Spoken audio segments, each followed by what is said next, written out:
Hello mga Jay, so another routine of a mom of two living in apartment evening edition. So nag-dinner out rami dani sa mga bata mga Jay sa McDo kay nang libre ang akong husband kay gimanyahan man sa duha ka bata mga Jay kay gusto daw sila mga og McDo no, so napuraan sila og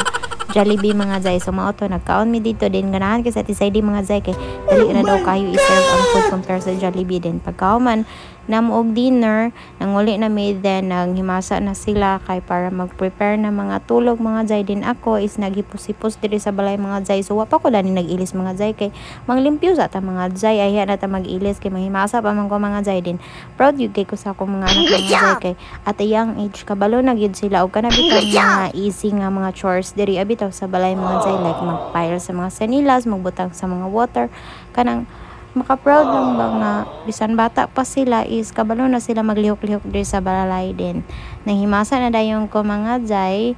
tapos nag skincare, nag-inom sa ako ang maintenance mga Jay kay lisod na mga Jay, mga buwang ta mga Jay. Din pagkahumanda na is namilo ko sa akong mga gipang buklas, then nag-prepare sa among snack kay para dili ko tumon. Then after dana is nag-atiman na lang po dayon ko sa ako ang mga buluhaton sa among negosyo mga Jay kay na ako'y online shop and then ga affiliate sad ko din pagkamanda na is nangatulog na may good na